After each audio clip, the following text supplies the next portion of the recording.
டூரி talkies ரசிகர்களுக்கு வணக்கம். வாங்க லென்ஸ் நிகழ்ச்சிக்கு போகலாம். சினிமாவில் யூனிவர்ஸ் கல்ச்சர் அதிகமாயிட்டே வருது. இது நல்லதா கெட்டதான்னு பிரேம் கடலூர்லேருந்து கேட்டிருக்காங்க. இது நல்லதா கெட்டதா என்பதை விட இது போன்ற விஷயங்களுக்கு நாம் நம்மளை தயார்படுத்திக் கொள்ள வேண்டும் அப்படின்றது தான் உண்மை.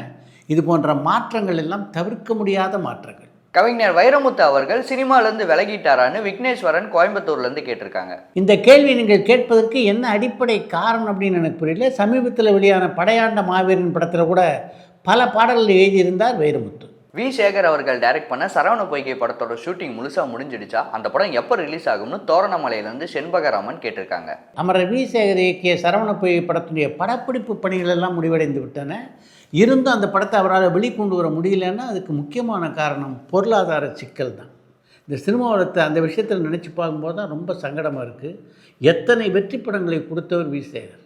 அவர் இது போன்ற பொருளாதார நெருக்கடியெல்லாம் சந்திக்கிறாருன்னா அப்போ இந்த சிஸ்டத்தில் எங்கேயோ ஒரு தவறு இருக்குது அப்படின்னு தான் அர்த்தம். அந்த தவறை கண்டுபிடித்து சரி செய்கின்ற முயற்சியில் தான் தமிழ் திரைப்பட தயாரிப்பாளர் சங்கமும் தமிழ் திரைப்பட உலகமும் செயல்பட வேண்டும். ஆனால் அதை நோக்கி யாரும் பயணிப்பதாகவே தெரியல.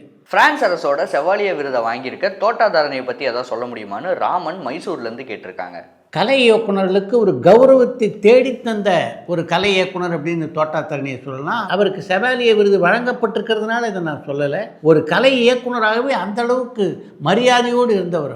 அவர் பணியாற்றிய படங்களை பார்த்தீர்கள் என்றாலே அவருடைய உழைப்பு எத்தகையது அப்படின்றத உங்களால் தெரிந்து கொள்ள முடியும். இத்தனை திறமைசாலியாக இருந்தும் மிகவும் எளிமையாக பழகக்கூடியவராக இருக்கிறது தான் அவருடைய இன்னொரு தனிச்சிறப்பு. தமிழ் சினிமாவில் வெளிவந்த படங்களில் எந்த ஒரு மைனஸும் இல்லாத எந்த ஒரு குறையுமே இல்லாத படம்னா நீங்கள் எதை சொல்லுவீங்கன்னு அஜய் ஒசூர்லேருந்து கேட்டிருக்காங்க.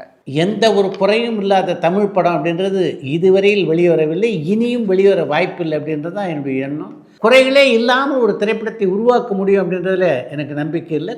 குறைந்த குறைகளோடு வேண்டுமானால் ஒரு திரைப்படத்தை உருவாக்கலாம்.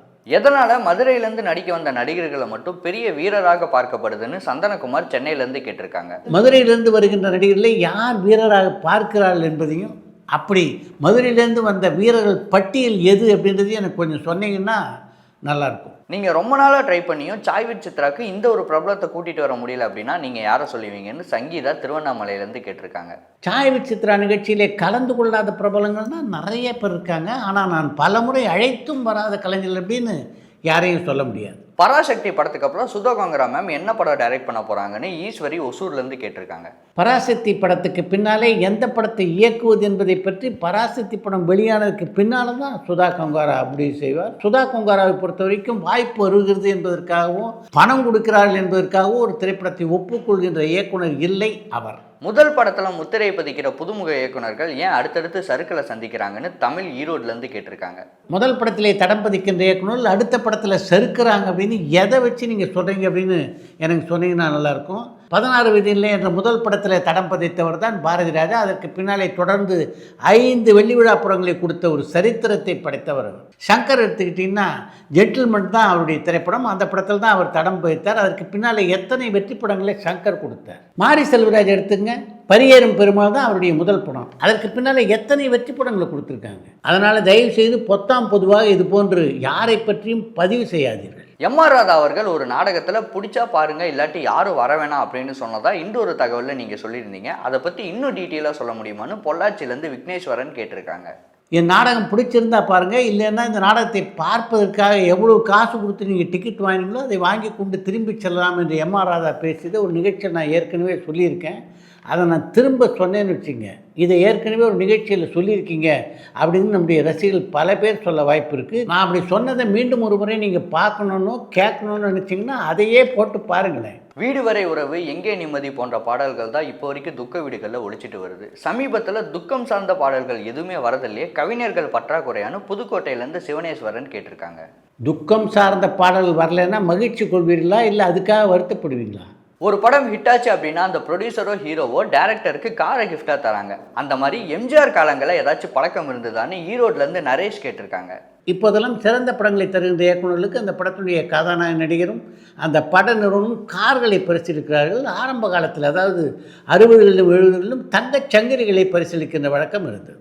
ஏதாவது ஒரு இன்சிடென்ட்டுக்கு அப்புறம் தான் கமலும் ரஜினி ஃப்ரெண்ட்ஸ் ஆனாங்களா, இல்லை ஆரம்பத்துலேருந்தே அவங்க ஃப்ரெண்ட்ஸ் தானான்னு கிஷோர் புதுக்கோட்டையிலேருந்து கேட்டிருக்காங்க. முதல் சந்திப்பிலேயே நண்பர்கள் ஆனவங்க தான் கமல்ஹாசன் ரஜினிகாந்தும். ஆனால் அந்த நட்பு இருக்க காலப்போக்கில் தான் மிகவும் நெருக்கமான நட்பாக மாறியது. அபூர்வராங்கர் படத்தில் நடிப்பதற்காக சென்றபோது முதல்ல கமல்ஹாசனை சந்தித்து விட்டு அதற்கு பின்னால் தான் நடிக்க போனார் ரஜினி. இப்போ இருக்க ஆக்டர்ஸ் யாராவது ஃபியூச்சரில் அரசியலுக்கு வர வாய்ப்பு இருக்கான்னு தேனியிலேருந்து ரியாஸ் கேட்டிருக்காங்க. சமீப கால வரலாற்றை பார்க்கும்போது அரசியலுக்கு நடிகர்கள் வரணும் அப்படின்றது பெரும்பாலும் அவர்கள் எடுத்த முடிவாகவே இருப்பதில்லை அப்படின்றத என்னால் உணர முடியுது. காலம்தான் அப்படிப்பட்ட ஒரு முடிவை எடுக்க அவர்களை விரட்டுகிறது. இனி வரும் காலத்தில் எந்த நடிகை அல்லது நடிகரை அரசியலுக்கு வருகின்ற அளவுக்கு காலம் விரட்டப் போகிறது அப்படின்னு இப்போவே எப்படி சொல்கிறது? நடிகை சுதா சந்திரனோட வாழ்க்கை வரலாறு படமான மயூரி படம் வெற்றி படமாக அமைஞ்சதான்னு கடலாடியிலேருந்து பாலசுப்ரமணியம் கேட்டிருக்காங்க. சுதா சந்திரனுடைய வாழ்க்கையை ஒட்டி சிங்கீதம் சீனிவாசன் இயக்கத்தில் எடுக்கப்பட்ட மயூரி திரைப்படம் மிகப்பெரிய வெற்றி படமாக அமைந்தது. உலகம் சுற்றும் வாலிபன் படத்துக்கு MSV அவர்கள் சம்பளமே வாங்கலையாமே, இது உண்மையான கம்பம்லேருந்து சுகுமாரன் கேட்டிருக்காங்க. உலகம் சுற்றும் வாலிபன் படத்துக்கு இசையமைப்பதற்கு MS விஸ்வநாதன் பணமே வாங்கலை அப்படின்றது தவறான தகவல். அவருக்கு சம்பளம் கொடுக்கப்பட்டது. முதல்ல அந்த சம்பளத்தை கொடுக்க வந்தபோது MS விஸ்வநாதன் மறுத்தார் என்பது உண்மைதான். நான் போட்ட பாட்டு தான் உங்களுக்கு எதுவுமே பிடிக்கல, அப்படி இருக்க எனக்கு எதுக்கு சம்பளம் கொடுக்குறீங்க, எனக்கு சம்பளம் வேண்டாம் என்றார் MS விஸ்வநாதன். நீ பாட்டெல்லாம் நல்லா போடலைன்னு எதுக்காக நான் சொன்னேன்? இதை விட சிறந்த பாடல் உன்னால் கொடுக்க முடியும், அப்படிப்பட்ட பாடலை உங்ககிட்டேருந்து வாங்கணும் அப்படின்றதுக்காக தான் சொன்னேன். அதுதான் இந்த உலகம் சுற்றுவாலிபன் படத்தில் நடந்திருக்கு, அதுக்காக தான் இந்த பணம் என்று கூறி எம்ஜிஆர் கொடுத்தார். அப்போது MS விஸ்வநாதன் அந்த தொகையை வாங்கி கொண்டார்.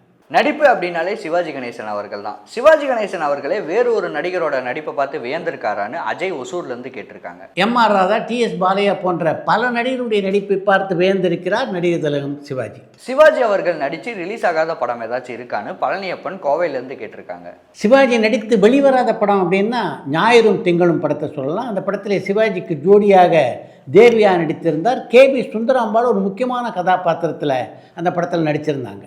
அண்ணாமலை படத்தை முதல்ல டைரக்ட் பண்ண ஒப்பந்தமானது வசந்த் அவர்களான்னு பிரேம் கடலூர்லேருந்து கேட்டிருக்காங்க.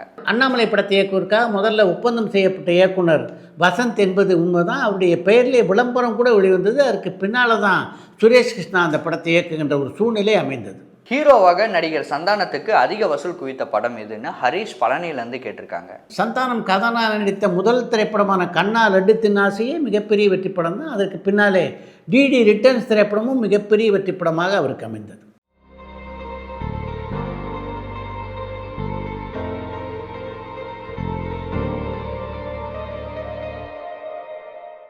தமிழக அரசோட சிறந்த நடிகருக்கான விருதை யார் அதிகமாக வாங்கியிருக்காங்கன்னு கடலாடியிலேருந்து பாலசுப்ரமணியம் கேட்டிருக்காங்க. சிறந்த நடிகருக்கான தமிழக அரசினுடைய விருதை மிக அதிகமான முறை பெற்றதுன்னா அது கமல்ஹாசன் தான். 8 முறை அந்த விருதினை பெற்றிருக்கிறார் அவர். அவருக்கு அடுத்தபடியாக ரஜினிகாந்த் 4 முறை தமிழ்நாடு அரசினுடைய சிறந்த நடிகருக்கான விருதை பெற்றிருக்கிறார். சிவகுமார், விக்ரம், சரத்குமார், மாதவன் ஆகிய 4 நடிகர்களும் 2 முறை சிறந்த நடிகருக்கான தமிழக அரசின் விருதினை பெற்றிருக்கிறார்கள். அடுத்து இன்று ஒரு தகவல்.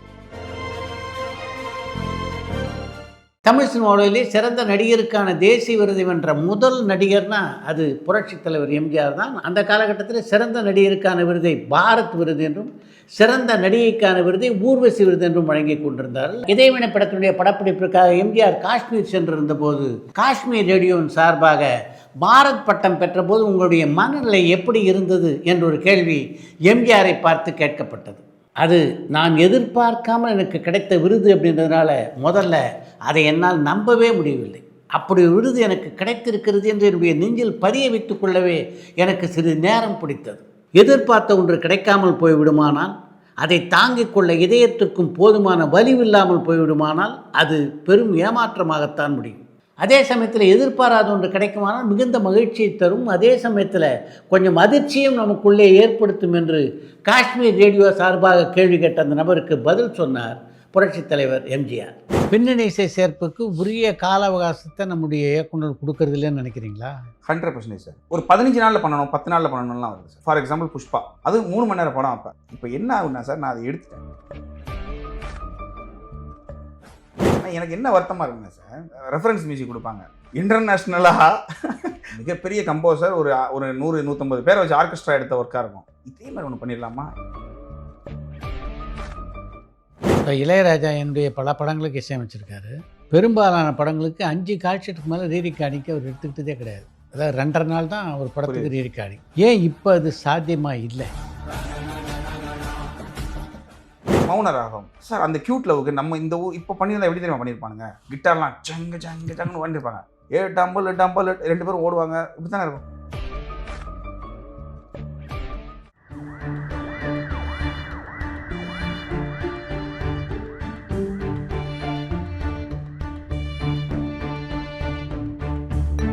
பரபரப்பான சினிமா செய்திகள், நட்சத்திரங்களின் பேட்டிகள், சினிமா வரலாறு ஆகியவற்றை பார்க்கவும் படிக்கவும் உங்களுக்கான இணையதளம் touringtalkies.co.